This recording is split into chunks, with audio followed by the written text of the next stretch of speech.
Daylight, my MVVs, welcome.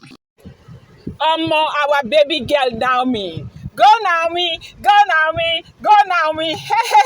It's not a small something, no. There's nothing as sweet as seeing Olori Naomi in action like this. Naomi is different. Naomi is not the Naomi of before. Right now, Naomi is in action. Hey. Report reaching us allegedly is that Naomi took time to dissect the oil company as she arrived Port Harcourt.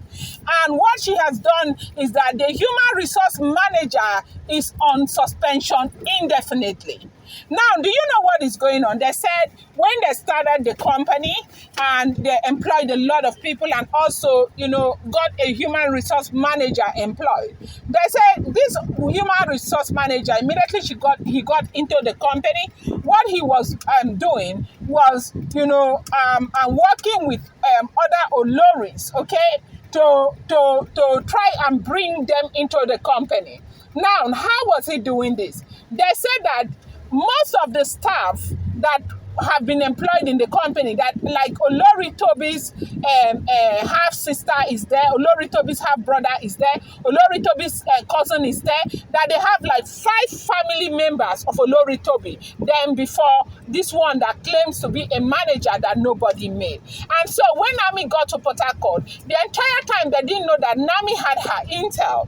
Naomi knew everything that was happening. Even though Naomi has not been stationed right there in Port Harcourt, but of course, there are a lot of intelligent people that Naomi has put in strategic areas that are seeing things that are happening. Right now, as we are hearing, they said she landed in Port Harcourt. The first thing, she had prepared documentation and everything. She made arrangement on what she wanted to do. That she suspended the human resource manager indefinitely. And all of this, Olori Tobi's this, Olori that he fired them. That she fired them all like almost immediately. Now, Olori Naomi is not smiling with anybody this time. Gone are the days where, people did things and got away with everything. Right now, Olori Naomi knows very well that this belongs to her. They've given it to her. And the best she can do is to protect, Tadenikawa's inheritance, because Oni invested so much just for Tadenikawa. So sometimes you begin to wonder. So what it means is that these people just want to plant people everywhere. They just want to plant people everywhere. At the end of the day, Queen Naomi, Ooni Of Ife is Queen Naomi's husband. No matter what you people do, no matter how much you try, people need to understand that Ooni Of Ife is Queen Naomi's husband. You will try and try and try. At the end of the day, Queen Naomi is returning back into her home. At least if that is what she wants. Everybody knows that. How is it possible that you just want to push this woman out of her life completely? The oil and gas company is something that Ooni Of Ife gave to his first son, Tadenikawo, the prince of Ogunsi. Yes. And now, oil and gas company that has been signed and sealed and handed over to Queen Naomi. People think that it's business as usual, where Queen Naomi will keep quiet, they will collect everything from her. That was how she kept quiet, and they collected the palace, and it began to look as if Queen Naomi has no place in the palace. Right now, it's a good thing that Queen Naomi has great counselors, people who are telling her the truth, people who are making her understand that if you continue to do what you are doing, everything will be taken away from you. Remember when Olori Naomi said she wanted to leave the royal mansion? Leave the royal mansion for what and for who? Okay, right now, what are we hearing? All the fight is focused on the royal mansion. They are going to leave palace if only can give them royal mansion. They are going. Why is it that your eyes must be on things that belong to Olori Naomi? Olori Naomi husband, you people have collected, you have tested, you have seen. Now it's the things that belong to Olori Naomi. Ooni Of Ife is a very wealthy man. I've been saying it time and time again. Ooni Of Ife is rumored to be worth about $90,000, $90 million right now. Where is all that money going to? Who is going to inherit all of that money? And besides, why are we even still talking about inheritance for a great young king? Ooni of Ife, with due respect, is only 49 years old. Kabiyesi, with so much respect, Baba. Only 49 years old. You people are already talking about inheritance. And you want to inherit what when the man is alive? He has no right to give stuff to his son. Everybody, so they will put all their onyokomita inside anything that have been given to Naomi. What is it? It's not a small thing, no. Naomi is doing what she ought to have done a long time ago. I'm sure that if Naomi was not as kind as she used to be, all these things that happened to Queen Naomi would not have happened.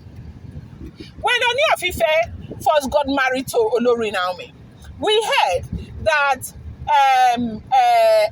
Mariam was coming to the palace. Tobi was in a relationship with the Ooni of Ife. Most of these women were there. Those days, when they come, Queen Naomi will be the one who will arrange their meals and all of that, or oversee the arrangement of their meals and all of that. She was not suspecting anything. Ashley was right there with her in the palace. They were running stuff together. Queen Naomi was not suspecting anything. Queen Naomi did not know that all that they want was to collect the Ooni of Ife from her. Right now, her eyes are open. It's not business as usual. Queen Naomi is different now, and people are going to begin to see the kind of woman that Queen Naomi is made of. Queen Naomi has developed herself so much. When it comes to personal development, Queen Naomi has done so well for herself, and that is why Ooni of Ife was not afraid to start up an oil and gas company for Olori Naomi, because he has the conviction that Olori Naomi will run it to, maximum prosperity. It's not a small something, though, as we are hearing. They said she was able to, discern everything that was happening in the oil company. She knew that they were trying to plant people in strategic places that will in time take over everything from Olori Naomi. And she knew everything, but she kept quiet for them to waste their time. As we are hearing, they kept wasting their time making preparations. Now, most of those girls came from Lagos, okay? They came from Lagos. They had to rent apartments in Port Harcourt and fix their apartments and all of that for an oil company job. The entire time, Queen Naomi kept quiet. You know that she is a queen of silence. She's a woman of very few words. She kept quiet because she wanted them to waste their time and resources. And at the end of the day, when it was time, she struck. And they say, if you see the kind of anger, you see the kind of resentment, you see the kind of begging, everybody. I do know that a lot of young people want to work, but you want to work, do not allow people plant you in places where it will be as if you're coming to, spy on other people. That's exactly what happened to these young women. It's not a small something, as we are hearing it, that these women cried and cried and cried, and they were begging.